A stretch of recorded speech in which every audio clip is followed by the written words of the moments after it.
ಸ್ನೇಹಿತರೆ ನಮಸ್ಕಾರ. ಗೃಹಲಕ್ಷ್ಮಿಯರಿಗೆ ಇಲ್ಲಿ ಬಿಗ್ ಅಪ್ಡೇಟ್ ಅಂತಾನೆ ಹೇಳ್ಬೋದು. ಹೌದು ಸ್ನೇಹಿತರೆ, ಇಲ್ಲಿ ಸಚಿವೆ ಲಕ್ಷ್ಮೀ ಹೆಬ್ಬಾಳ್ಕರ್ ಅವರು ಯಾವ ಕಂತುಗಳನ್ನು ಬಿಡುಗಡೆ ಮಾಡಬೇಕಾಗಿದೆ ಎನ್ನುವಂಥದ್ರ ಬಗ್ಗೆ ಮಾಹಿತಿಯನ್ನು ಕೊಟ್ಟಿದ್ದಾರೆ.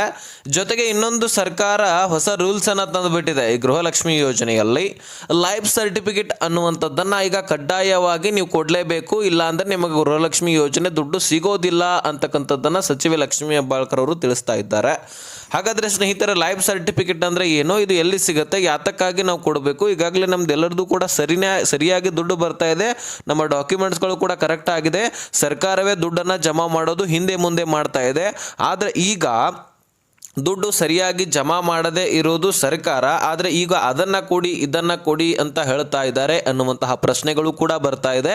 ಸ್ನೇಹಿತರೆ, ಈ ಲೈಫ್ ಸರ್ಟಿಫಿಕೇಟ್ ಕೇಳೋದಕ್ಕೆ ಕಾರಣ ಇದೆ, ಮುಖ್ಯವಾದಂತಹ ಒಂದು ಕಾರಣ ಇದೆ. ಆ ಕಾರಣಗಳನ್ನು ಕೂಡ ತಿಳಿಸ್ತೀನಿ. ನೀವು ಕೊಡಬೇಕಾ ಅಥವಾ ಬೇಡವಾ, ಎಲ್ಲಿ ಹೋಗಿ ಕೊಡಬೇಕು, ಎಲ್ಲವನ್ನು ಕೂಡ ನಿಮಗೆ ತಿಳಿಸಿಕೊಡುವಂತಹ ಪ್ರಯತ್ನ ಮಾಡ್ತೀನಿ. ಬಹಳ ಇಂಪಾರ್ಟೆಂಟ್ ಮಾಹಿತಿ. ಈ ಗೃಹಲಕ್ಷ್ಮಿ ಯೋಜನೆಯಲ್ಲಿರ್ತಕ್ಕಂತಹ ಎಲ್ಲ ಫಲಾನುಭವಿಗಳು ಈ ಒಂದು ವಿಡಿಯೋನ ಮಿಸ್ ಮಾಡದೆ ಕೊನೆವರೆಗೂ ವಾಚ್ ಮಾಡಿ. ಸ್ನೇಹಿತರೆ, ಈ ಗೃಹಲಕ್ಷ್ಮಿಯಲ್ಲಿ ಒಟ್ಟಾರೆಯಾಗಿ ಈಗಾಗಲೇ ಬಿಡುಗಡೆ ಆಗಿರ್ತಕ್ಕಂತಹ ಕಂತುಗಳು ನಿಮಗೆ ಗೊತ್ತಿದೆ. September 24, October 25. ಇನ್ನೇನು ಕೆಲವೊಂದಿಷ್ಟು ಜನ ಇದ್ದಾರೆ, ಅವರ ಅಕೌಂಟ್ಗಳಿಗೆ ದುಡ್ಡು ಜಮಾ ಮಾಡಿದ್ರೆ 25ನೇ ಕಂತಿನ ಹಣ ಕೂಡ ಕ್ಲಿಯರ್ ಆಗಿಬಿಡುತ್ತೆ.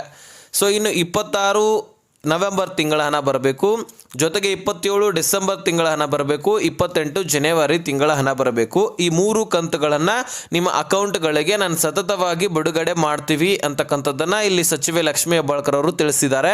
ಇದರ ಜೊತೆಗೆ ನಿಮಗೆ ನಾನು ಸಾಕಷ್ಟು ವಿಡಿಯೋದಲ್ಲಿ ಹೇಳಿದ್ದೀನಿ, ಚಳಿಗಾಲದ ಅಧಿವೇಶನದಲ್ಲಿ 2 ಕಂತುಗಳ ಹೊರಬಿತ್ತು, 2 ಕಂತುಗಳನ್ನು ನಿಮ್ಮ ಅಕೌಂಟ್ಗಳಿಗೆ ಹಾಕಿರಲಿಲ್ಲ, ಅಷ್ಟು 5,000 ಕೋಟಿ ಹಣವನ್ನು ಸರ್ಕಾರ ನುಂಗಾಕ್ತಾ ಅನ್ನುವಂತಹ ಪ್ರಶ್ನೆಗಳು ಬಂದವು. ಇದೆಲ್ಲದಕ್ಕೆ BJP ನಾಯಕರು 2 ಕಂತುಗಳನ್ನು ನಿಮಗೆ ಕೊಡಲಿಕ್ಕೆ ಉದಾಹರಣೆ ಆದರು. ಯಾಕಂದರೆ 2 ಕಂತುಗಳನ್ನು ನಾವು ಕೂಡ ಮರ್ತಿದ್ವಿ, ನೀವು ಕೂಡ ಮರ್ತಿದ್ವಿ. ಯಾಕಂದರೆ ಸರ್ಕಾರ ಯಾಮಾರಿಸಿ ಬಿಟ್ಟಿತ್ತು, ಆ 2 ಕಂತುಗಳನ್ನು ಕೊಟ್ಟಿದ್ದೀವಿ ಅಂತಕ್ಕಂಥದ್ದನ್ನೇ ಹೇಳ್ತಾ ಇತ್ತು. ಆದರೆ ನಮ್ಮ ಧ್ವನಿ ಎತ್ತಿದ್ರು ಸಹಿತ ಸರ್ಕಾರ ಕೊಡ್ತಿರಲಿಲ್ಲ. ಆದರೆ ವಿರೋಧ ಪಕ್ಷದ ನಾಯಕರು ಇದನ್ನು ಟೀಕಿಸ್ತಾ ಇದ್ರು. ಚಳಿಗಾಲದ ಅಧಿವೇಶನದಲ್ಲಿನೇ ಇದರ ಒಂದು ಮಾಹಿತಿಯನ್ನು ಕಲೆಕ್ಟ್ ಮಾಡಿಕೊಂಡು ಬಂದು ಆ 2 ಕಂತುಗಳ 5,000 ಕೋಟಿ ಹಣ ಎಲ್ಲೋಯ್ತು ಅನ್ನುವಂತಹ ಪ್ರಶ್ನೆ ಮಾಡಿದ್ರು ನೋಡಿ. ಆವಾಗ ಈ 2 ಕಂತುಗಳ ಬಗ್ಗೆ ಸರ್ಕಾರ ಬಾಯಿ ಬಿಟ್ಟಿತು. ಆವಾಗ ಸಚಿವೆ ಲಕ್ಷ್ಮೀ ಹೆಬ್ಬಾಳ್ಕರ್ ಅವರು ಸ್ಟಾರ್ಟಿಂಗ್ನಲ್ಲಿ ಒಪ್ಕೊಳ್ಳೋದಿಲ್ಲ. 2 ಕಂತುಗಳನ್ನು ನಾನು ಕೊಟ್ಟಿದ್ದೀನಿ, ಎಲ್ಲವೂ ಕೂಡ ಕ್ಲಿಯರ್ ಮಾಡಿದ್ದೀನಿ.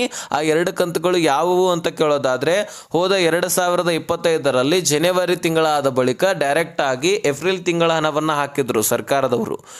ಫೆಬ್ರವರಿ ಮತ್ತು ಮಾರ್ಚ್ ತಿಂಗಳ ಹಣವನ್ನು ಕೊಟ್ಟಿರಲಿಲ್ಲ. ಹೀಗಾಗಿ BJP ನಾಯಕರು ಇದರೆಲ್ಲದರ ಬಗ್ಗೆ ವಿಚಾರಣೆ ಮಾಡಿಕೊಂಡು ಕ್ಯಾಲ್ಕುಲೇಟ್ ಮಾಡಿಕೊಂಡು ಬಂದಿದ್ದರು. ಅದರ ಬಗ್ಗೆ ಅಲ್ಲಿ ಚರ್ಚೆ ನಡೆಯುತ್ತೆ. ಮೊದಲಿಗೆ ಸಚಿವೆ ಲಕ್ಷ್ಮೀ ಹೆಬ್ಬಾಳ್ಕರ್ ಅವರು ಕೊಟ್ಟಿದ್ದೀವಿ ಅಂತ ಹೇಳ್ತಾರೆ. ಕೊನೆಯದಾಗಿ ಸಂಬಂಧಪಟ್ಟಂತಹ ಅಧಿಕಾರಿಗಳ ಹತ್ರ ಕೇಳಿದ ತಕ್ಷಣ ಮಾಹಿತಿ ಗೊತ್ತಾಗುತ್ತೆ, ಈ 2 ಕಂತುಗಳನ್ನು ಸರ್ಕಾರ ಕೊಟ್ಟಿಲ್ಲ, 5,000 ಕೋಟಿ ಹಣಕಾಸು ಇಲಾಖೆಯ ಹತ್ರನೇ ಇದೆ ಅಂತಕ್ಕಂಥದ್ದನ್ನು ಸಚಿವೆ ಲಕ್ಷ್ಮೀ ಹೆಬ್ಬಾಳ್ಕರ್ ಅವರು ತಿಳ್ಕೊಂಡು ಮಾಹಿತಿಯನ್ನು ಒದಗಿಸಿ ಕೊಡ್ತಾರೆ.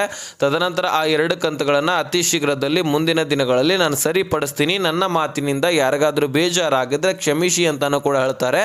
ಆವಾಗಿನಿಂದ ಇಲ್ಲಿವರೆಗೂ ಕೂಡ ಇದ್ದೀವಿ. ಆದರೆ ಆ 2 ಕಂತುಗಳು ಇನ್ನೂ ಕೂಡ ಬಂದಿಲ್ಲ. ಹೀಗಾಗಿ ಮೊನ್ನೆ ಸದನದಲ್ಲಿ ಕೂಡ BJP ನಾಯಕರಾದಂತಹ ಮಹೇಶ್ ತೆಂಗಿನಕಾಯಿ ಅವರು ಕೂಡ ಇದ್ರ ಬಗ್ಗೆ ಚರ್ಚೆ ಮಾಡ್ತಾರೆ. ನಾವು ಚಳಿಗಾಲದ ಅಧಿವೇಶನದಲ್ಲಿ ಇದ್ರ ಬಗ್ಗೆ ಹೇಳಿದ್ವಿ, ಇದನ್ನು ಸರಿಪಡಿಸ್ತೇವೆ ಅಂತ ಸಚಿವೆ ಲಕ್ಷ್ಮೀ ಹೆಬ್ಬಾಳ್ಕರ್ ಅವರು ಒಪ್ಕೊಂಡಿದ್ರು.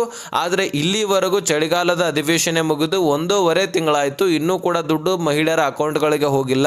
ಹಾಗಾದರೆ ಯಾಕೆ ಡಿಲೇ ಆಗ್ತಾ ಇದೆ ಅಂತಕ್ಕಂತಹ ಪ್ರಶ್ನೆ ಮಾಡಿದಾಗ ಮತ್ತೆ ಬರುತ್ತೆ, ಹಣಕಾಸು ಇಲಾಖೆಯಿಂದ ದುಡ್ಡು ಬರೋದು ಲೇಟ್ ಆಗ್ತಾ ಇದೆ, ಡಿಲೇ ಆಗ್ತಾ ಇದೆ, ಈ ಕಾರಣದಿಂದಾಗಿ ಹಣವನ್ನು ಸರಿಯಾಗಿ ಕೊಡ್ಲಿಕ್ಕೆ ಆಗ್ತಾ ಇಲ್ಲ ಅಂತಕ್ಕಂಥದ್ದನ್ನು ಸಚಿವೆ ಲಕ್ಷ್ಮೀ ಹೆಬ್ಬಾಳ್ಕರ್ ಅವರು ಚಳಿಗಾಲದ ಅಧಿವೇಶನದಲ್ಲಿ ಕೂಡ ಹೇಳಿದರು. ಯಾಕಂದರೆ ಪ್ರತಿ ತಿಂಗಳು ಕೂಡ ನೋಟಿಸನ್ನು ಕಳಿಸ್ತಾರಂತೆ, ಆದರೂ ಸಹಿತ ಹಣಕಾಸು ಇಲಾಖೆ ದುಡ್ಡನ್ನು ಕೊಡ್ತಾ ಇಲ್ಲ ಅಂತೆ. ಈಗ ಫೆಬ್ರವರಿ ಪ್ರಾರಂಭವಾಯ್ತಂದರೆ ಜನವರಿ ತಿಂಗಳ ಹಣ ಫೆಬ್ರವರಿನಲ್ಲಿ ಕೊಡಬೇಕು, ಫೆಬ್ರವರಿ ತಿಂಗಳ ಹಣ ಮಾರ್ಚ್ನಲ್ಲಿ ಕೊಡಬೇಕು. ಯಾಕಂದರೆ ಸಚಿವೆ ಲಕ್ಷ್ಮೀ ಹೆಬ್ಬಾಳ್ಕರ್ ಅವರು ಮೊದಲೇ ಹೇಳಿದ್ದಾರೆ ಈ ಯೋಜನೆಯ ಪ್ರಾರಂಭದಲ್ಲಿ, ಈಗ ಸರ್ಕಾರಿ ನೌಕರಸ್ಥರು ಫೆಬ್ರವರಿ ಪೂರ್ತಿಯಾಗಿ ದುಡಿಮೆ ಮಾಡ್ತಾರೆ, ಮಾರ್ಚ್ನಲ್ಲಿ ಫೆಬ್ರವರಿ ತಿಂಗಳ ವೇತನವನ್ನು ಪಡಿತಾರೆ, ಮಾರ್ಚ್ನಲ್ಲಿ ದುಡಿಮೆ ಮಾಡಿರ್ತಕ್ಕಂಥದ್ದನ್ನು ಏಪ್ರಿಲ್ನಲ್ಲಿ ವೇತನ ಪಡಿತಾರೆ. ಹೀಗೆ 1 ತಿಂಗಳ ಹಣವನ್ನು ಇನ್ನೊಂದು ತಿಂಗಳಲ್ಲಿ ಪಡ್ಕೊಳ್ತಾರೆ. ಅದೇ ರೀತಿಯಾಗಿ ನಾವು ಗೃಹಲಕ್ಷ್ಮಿ ದುಡ್ಡನ್ನು ಕೂಡ ಹಾಗೆ ಕೊಡ್ತೀವಿ. ಈಗ ಫೆಬ್ರವರಿ ಮುಗಿಲಿಕ್ಕೆ ಬಂತಂದರೆ ಮಾರ್ಚ್ನ ಪ್ರಾರಂಭದಲ್ಲಿ ನಾವು ಫೆಬ್ರವರಿ ತಿಂಗಳ ಹಣವನ್ನು ಕೊಡಬೇಕು, ಇಷ್ಟು ಮಹಿಳೆಯರಿದ್ದಾರೆ, ಇಷ್ಟು ಖರ್ಚು ವೆಚ್ಚ ಆಗತ್ತೆ ಅನ್ನುವಂತಹ ನೋಟಿಸನ್ನು ಹಣಕಾಸು ಇಲಾಖೆಗೆ ಮಹಿಳಾ ಮತ್ತು ಮಕ್ಕಳ ಕಲ್ಯಾಣ ಇಲಾಖೆ ಕಳುಹಿಸುತ್ತೆ. ಅದಕ್ಕೆ CM ಅವರ ಆರ್ಡರ್ ಕೂಡ ಕೊಡಬೇಕು. ತದನಂತರ ಹಣಕಾಸು ಇಲಾಖೆಯಿಂದ ದುಡ್ಡು ಬಿಡುಗಡೆ ಆಗುತ್ತೆ. ಆದರೆ ಹಣಕಾಸು ಇಲಾಖೆ ಎಷ್ಟೇ ನೋಟಿಸ್ ಕಳಿಸಿದ್ರು, ಪ್ರತಿಯೊಂದು ಕಂತಿನಲ್ಲಿ ಪ್ರತಿಯೊಂದು ತಿಂಗಳ ನೋಟಿಸ್ ಕಳಿಸಿದ್ರು ಸಹಿತ ಸರಿಯಾಗಿ ದುಡ್ಡು ಕೊಡ್ತಾ ಇಲ್ಲ. ಹೀಗಾಗಿ ಇಲ್ಲಿ ಸಚಿವೆ ಲಕ್ಷ್ಮೀ ಹೆಬ್ಬಾಳ್ಕರ್ ಅವರು ಹಣಕಾಸು ಇಲಾಖೆಯ ಮೇಲೆ ಆರೋಪವನ್ನು ಹಾಕ್ತಾರೆ. ಯಾಕಂದರೆ ದುಡ್ಡು ಕೊಟ್ರೇನೆ ಸಚಿವೆ ಲಕ್ಷ್ಮೀ ಹೆಬ್ಬಾಳ್ಕರ್ ಅವರು ನಿಮ್ಮ ಅಕೌಂಟ್ಗಳಿಗೆ ಹಾಕ್ಲಿಕ್ಕೆ ಸಾಧ್ಯ. ಆದರೆ ಸರ್ಕಾರ ಇವರದೇ ಇದೆ. CM ಅವರು ಬಿಡುಗಡೆ ಮನಸ್ಸು ಮಾಡಿದ್ರೆ ಬಿಡುಗಡೆ ಮಾಡಲೇಬಹುದು. ಯಾಕಂದರೆ ಹಣಕಾಸು ಇಲಾಖೆಯು ಕೂಡ CM ಕೈಯಲ್ಲಿರುತ್ತೆ. ಹೀಗಾಗಿ ಬಿಡುಗಡೆ ಮಾಡಬೇಕಲ್ವಾ, ಇದು CM ಅವರ ಮೇಲೆ ಬಂದುಬಿಡುತ್ತೆ ಎಲ್ಲವೂ ಕೂಡಿ. ಯಾಕಂದರೆ ದುಡ್ಡು ಬಿಡುಗಡೆ ಮಾಡಬೇಕು, ಹೇಳಿಕೆ ಕೊಡಬೇಕು ಅವರೇ. ಹೀಗಾಗಿ ಡಿಲೇ ಆಗಲಿಕ್ಕೆ ಕಾರಣ ಕೂಡ ಅವರೇ ಆಗ್ತಾರೆ. ಸದ್ಯಕ್ಕೆ ಯಾವುದೇ ರೀತಿ ತೊಂದರೆ ಇಲ್ಲ. ಹಣಕಾಸು ಇಲಾಖೆಯು ಕೂಡ ಪ್ರೆಷರ್ ಬಿದ್ದ ಕಾರಣಕ್ಕಾಗಿ 7,500 ಕೋಟಿ ಹಣವನ್ನು ಒಮ್ಮೆಲೇ ಬಿಡುಗಡೆ ಮಾಡಿತ್ತು. ಹೀಗಾಗಿ 2,500 ಕೋಟಿ 24ನೇ ಕಂತಿನ ಹಣವನ್ನು ಕೊಟ್ಟರೆ, ಇನ್ನು 2,500 ಕೋಟಿ ಹಣವನ್ನು 25ನೇ ಕಂತಿನ ಹಣ ಅಕ್ಟೋಬರ್ ತಿಂಗಳ ಹಣವನ್ನು ಕೊಡ್ತಾರೆ. ಇದಾದ ಬಳಿಕ ಸ್ನೇಹಿತರೆ ನವೆಂಬರ್ ತಿಂಗಳ ಹಣ ಕೂಡ ಕೊಡಲಿಕ್ಕೆ ಈಗ ಸ್ಟಾರ್ಟ್ ಮಾಡಲಿದ್ದಾರೆ. ತಾಂತ್ರಿಕ ದೋಷ ಆಗುತ್ತಾ ಅನ್ನುವಂತಹ ಅನುಮಾನಗಳು ಕೂಡ ಇದ್ದಾವೆ. ಬೆಂಗಳೂರು ನಗರ ಸೇರಿದಂತೆ ಬೆಂಗಳೂರು ಗ್ರಾಮಾಂತರಕ್ಕೂ ಕೂಡ ಟ್ರಯಲ್ ನಡೆಯುತ್ತೆ. ಬೆಳಗಾವಿ ಹಾಗೆ ವಿಜಯನಗರ, ಕೋಲಾರ, ಕೊಡಗು, ಧಾರವಾಡ, ಯಾದಗಿರಿ, ಚಿಕ್ಕಮಗಳೂರು, ಮಂಗಳೂರು, ಮಂಡ್ಯ ಈ ಎಲ್ಲ ಒಂದು ಜಿಲ್ಲೆಗಳಲ್ಲಿ ಟ್ರಯಲ್ ನಡೆಯುತ್ತೆ. ತಾಂತ್ರಿಕ ದೋಷ ಕಂಡು ಬಂದರೆ ಕೆಲವೊಂದಿಷ್ಟು ದಿನಗಳ ಕಾಲ ಮತ್ತೆ ವೇಟ್ ಮಾಡಬೇಕಾಗತ್ತೆ. ಸದ್ಯಕ್ಕೆ ಮಾಹಿತಿ ಬಂದಿರತಕ್ಕಂತಹ ಪ್ರಕಾರ ತಾಂತ್ರಿಕ ದೋಷ ಅಂತೂ ಈಗಾಗಲೇ ಬಂದಿಲ್ಲ. 22ನೇ ಕಂತಿನಲ್ಲಿ ಕಾಣಿಸಿಕೊಂಡಿರ್ತಕ್ಕಂಥದ್ದು 23 ಆಯಿತು, 24 ಆಯಿತು, ಹಾಗೆ 25ನೇ ಕಂತಿನಲ್ಲಿ ಕೂಡ ತಾಂತ್ರಿಕ ದೋಷ ಇಲ್ಲ. ಸೊ ಹೀಗಾಗಿ ಇದು ಆದಷ್ಟು ತಾಂತ್ರಿಕ ದೋಷ ಬಂದರೂ ಸಹಿತ ಅಲ್ಲಿ ಈ ಗೌನವ್ರು ಸರಿ ಇರ್ತಾರೆ ಅದನ್ನು ಸರಿಪಡಿಸಲಿಕ್ಕೆ. ಹಾಗಾಗಿ ಯಾವುದೇ ರೀತಿ ತೊಂದರೆ ಇಲ್ಲ, ನಿಮಗೆ ಸ್ಪೀಡಾಗಿ ಜಮಾ ಆಗುತ್ತೆ. ಇನ್ನು ಸ್ನೇಹಿತರೆ ಲೈಫ್ ಸರ್ಟಿಫಿಕೇಟ್ ಬಗ್ಗೆ ಒಂದಿಷ್ಟು ಮಾಹಿತಿಯನ್ನು ತಿಳ್ಕೊಳ್ಳೋಣ. ಯಾಕಂದರೆ ಈ ಲೈಫ್ ಸರ್ಟಿಫಿಕೇಟ್ ಯಾಕೆ ಕೇಳ್ತಾ ಇದ್ದಾರೆ ಅಂದರೆ, ಬಹಳಷ್ಟು ಕುಟುಂಬಗಳಲ್ಲಿ ಮುಖ್ಯಸ್ಥೆ ತೀರಿ ಹೋಗಿದ್ರು ಸಹಿತ ಗೃಹಲಕ್ಷ್ಮಿ ದುಡ್ಡನ್ನು ಪಡ್ಕೊಳ್ತಾ ಇದ್ದಾರೆ. ಅನ್ನಭಾಗ್ಯ ಯೋಜನೆಯಲ್ಲಿ ಕೂಡ ಅಕ್ಕಿಯನ್ನು ಅವರ ಹೆಸರಿನಲ್ಲಿ ಪಡ್ಕೊಳ್ತಾನೆ ಇದ್ದಾರೆ.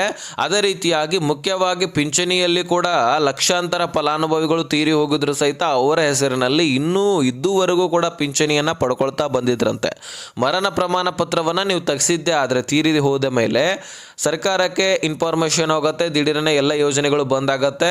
ಇದು ಕಾನೂನು ರಹಿತ ಚಟುವಟಿಕೆ. ನೀವು ಕಾನೂನು ಬಾಹಿರ ಚಟುವಟಿಕೆ ಅಂದರೆ ಅವರ ಹೆಸರಿನಲ್ಲಿ ಇನ್ನೂ ಕೂಡ ದುಡ್ಡು ಪಡ್ಕೊಳ್ತೀರಿ, ರೇಷನನ್ನು ಪಡ್ಕೊಳ್ತೀರಿ, ಹಾಗೆ ಪಿಂಚಣಿಯನ್ನು ಪಡ್ಕೊಳ್ತೀರಂದರೆ ಸರ್ಕಾರಕ್ಕೆ ವಿರುದ್ಧ ಇದು. ಹೀಗಾಗಿ ನಾವು ಪೂರ್ತಿಯಾಗಿ ರೇಷನ್ ಕಾರ್ಡೇ ರದ್ದು ಮಾಡ್ತೀವಿ, ಅಕೌಂಟನ್ನೇ ಕ್ಲೋಸ್ ಮಾಡಿಸ್ಬಿಡ್ತೀವಿ ಅಂತ ಸರ್ಕಾರ ಹೇಳ್ತಾ ಇದೆ.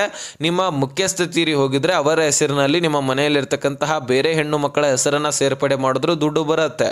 ಅದಕ್ಕಾಗಿ ಸೇರ್ಪಡೆ ಮಾಡಿ ಅಂತ ಸರ್ಕಾರ ಹೇಳ್ತಾ ಇದೆ. ಒಂದು ವೇಳೆ ನಮಗೆ ಅನುಮಾನ ಬಂದು ತೆಗೆದಿದ್ದೀವಿ, ಅದರಲ್ಲಿ ನಿಮ್ಮ ಹೆಸರು ಕೂಡ ಇದ್ದರೆ ಈಗಾಗಲೇ ತೆಗೆದು ಹಾಕಿದೆ, ಇನ್ನೂ ಕೂಡ ತೆಗೆದಾಕ್ತಾ ಇದೆ, ಅನುಮಾನ ನಿಮ್ಮ ಮೇಲೆ ಬಂದಿದ್ರು ನಿಮ್ಮನ್ನು ಕೂಡ ತೆಗೆದಾಕಿದ್ರು, ನಿಮಗೆ ದುಡ್ಡು ಬರ್ತಾ ಇಲ್ಲ ಅಂದರೆ ನೀವು ಲೈಫ್ ಸರ್ಟಿಫಿಕೇಟನ್ನು ಸಬ್ಮಿಟ್ ಮಾಡಿ. ಪಿಂಚಣಿ ಯೋಜನೆಯಲ್ಲಿ ಕೂಡ ಹೀಗೆ ನಿಮಗೆ ದುಡ್ಡು ಬರ್ತಾ ಇಲ್ಲ ಅಂದರೆ ಲೈಫ್ ಸರ್ಟಿಫಿಕೇಟನ್ನು ಯಾವ ಬ್ಯಾಂಕ್ ಅಕೌಂಟನ್ನು ಗೃಹಲಕ್ಷ್ಮಿ ಯೋಜನೆಗೆ ಲಿಂಕ್ ಮಾಡಿರ್ತೀರಿ, ಪಿಂಚಣಿ ಯೋಜನೆಗೆ ಲಿಂಕ್ ಮಾಡಿರ್ತೀರಿ, ಆ ಬ್ಯಾಂಕಿಗೆ ಹೋಗಿ ಲೈಫ್ ಸರ್ಟಿಫಿಕೇಟು ಜೀವಿತ ಪ್ರಮಾಣ ಪತ್ರ ಅಂತ ಕರಿತೀವಿ, ಅದನ್ನು ಹೋಗಿ ನೀವು ಸಬ್ಮಿಟ್ ಮಾಡಿದ್ದೆ ಆದರೆ ನಾವು ಖಂಡಿತವಾಗ್ಲೂ ಎಂದಿನಂತೆ ದುಡ್ಡನ್ನು ಜಮಾ ಮಾಡಲಿಕ್ಕೆ ಪ್ರಾರಂಭಿಸ್ತೀವಿ ಅಂತ ಸರ್ಕಾರ ತಿಳಿಸ್ತಾ ಇದೆ. ಸೊ ಇದಿಷ್ಟು ಮಾಹಿತಿಯಾಗಿತ್ತು ಸ್ನೇಹಿತರೆ. ವಿಡಿಯೋ ನೋಡಿದ್ದಕ್ಕೆ ಧನ್ಯವಾದ. ಮಾಹಿತಿ ಅರ್ಥ ಆಗಿದೆ ಅಂತ ಅನ್ಕೊಳ್ತೀನಿ. ಈ ವಿಷಯವನ್ನು ಆದಷ್ಟು ಎಲ್ಲ ಗೃಹಲಕ್ಷ್ಮಿಯರಿಗೆ ಶೇರ್ ಮಾಡಿ.